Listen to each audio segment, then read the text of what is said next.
7월 17일 말씀 묵상하겠습니다. 오늘 말씀은 이사야 6장 1절에서 13절입니다. 6장 1절입니다.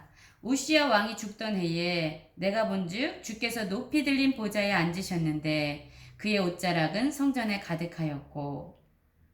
이사야 선지자는 우시야 왕이 죽던 해에 라고 말씀을 시작하고 있습니다.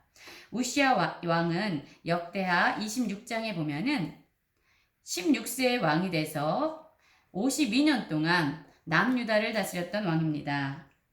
이 우시야 왕이 죽었습니다. 백성들이 의지했던 52년 동안이나 의지했던 왕이, 눈에 보이는 왕이 죽었습니다.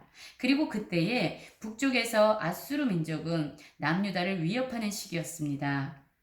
이때 백성들은 낙심하고 절망에 빠졌습니다. 이사야 선지자도 그와 같았을 것입니다. 이렇게 마음이 무너졌을 때에 그는 환상을 보게 됩니다. 주께서 높이 들린 보좌에 앉으셨습니다. 그리고 그의 옷자락은 성전에 가득했다라고 이야기합니다. 그리고 주님을 시중드는 스랍들은 6개의 날개가 있었는데 둘로는 자기 얼굴을 가리고 둘로는 자기 발을 가리고 또 그 2개의 날개로는 날개짓하면서 주님을 시중들고 있었습니다. 그리고 그들은 거룩하다 거룩하다 거룩하다 만군의 여호와여 그의 영광이 온 땅에 충만하도다 라고 찬송을 하고 있었습니다. 그곳에는 성전의 연기, 즉 하나님의 임재를 상징하는 성전의 연기가 충만했다라고 이야기합니다.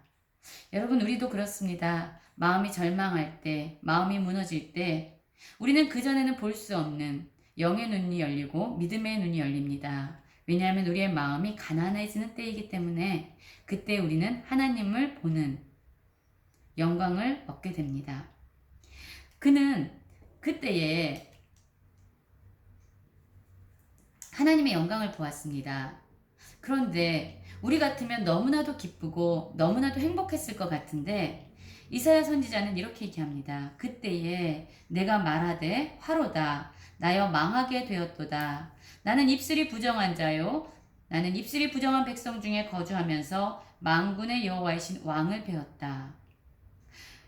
육신의 눈에 보여지는 우시야 왕은 죽었지만 그는 만군의 여호와이신 왕을 배웠다라고 이야기합니다. 그런데 그의 반응은 의외의 반응이었습니다. 그는 화로다. 나는 망하게 되었다. 나는 죽게 되었구나. 라고 이야기합니다. 왜일까요? 거룩하신 하나님, 순결하신 하나님 앞에 서니까 비로소 다른 사람들의 죄가 아니라 자신의 죄를 볼 수 있는 눈이 열린 것입니다. 우리는 거룩하신 하나님 앞에 설 때 보게 되는 것이 있습니다. 그것은 바로 우리의 죄악입니다. 우리가 얼마나 큰 죄인인지를 깨닫게 됩니다. 우리는 정말로 죽을 수밖에 없는 죄인임을 깨닫게 됩니다. 그런데 그렇게 마음이 무너질 때, 자신의 죄인됨을 깨달을 때, 또 그때에 우리는 경험하게 되는 것이 있습니다. 스랍들 중에 하나가 부젓가락으로 제단에서 집은 바 핀 숯을 손에 가지고 내게 날아와서 그 숯으로 내 입에 닿았으니 내 악이 제하여졌고 내 죄가 사여졌느니라. 여러분, 우리가 죄인됨을 깨닫고 우린 이제 죽을 수밖에 없구나. 우리의 죄가 너무나도 크구나 라고 깨닫는 그때에 하나님은 오히려 우리의 악을 제하시고 우리의 죄를 사하여 주시는 구원의 은혜를 베풀어 주십니다. 그렇습니다. 우리가 절망할 때 우리는 영적인 눈이 열려져서 우리 앞에 계신 하나님을 보게 됩니다. 그리고 그 거룩하신 하나님을 마주하게 될 때 우리 자신이 얼마나 큰 죄인인지 깨닫게 됩니다. 우리가 죄인임을 깨닫게 될 때에 또한 말할 수 없는 하나님의 은혜가 우리에게 임하게 됩니다. 그 하나님의 은혜는 우리의 악을 제하시고 우리의 죄를 사하시는 은혜입니다. 그리고 그때에 이사야 선지자는 목소리를 듣게 됩니다. 내가 또 주의 목소리를 들으니 어떤 목소리였을까요? 그 목소리는 바로 누군가를 찾는 목소리였습니다. 내가 누구를 보내며 누가 우리를 위하여 갈고 주님은 찾고 계셨습니다. 바로 주님의 말씀을 전할 자, 이스라엘 백성, 죄악으로 멸망하는 이스라엘 백성에게 가서 하나님의 말씀을 전하고 또한 그들을 구원으로 인도할 그 한 사람을 찾고 계십니다. 그때에 이사야 선지자는 얘기합니다. 내가 이르되 내가 여기 있나이다 나를 보내소서 하였더니, 그리고 여호와께서 가라 이렇게 말씀합니다. 여러분, 우리는 오늘 이사야 선지자를 부르신 하나님의 부르심을 보았습니다.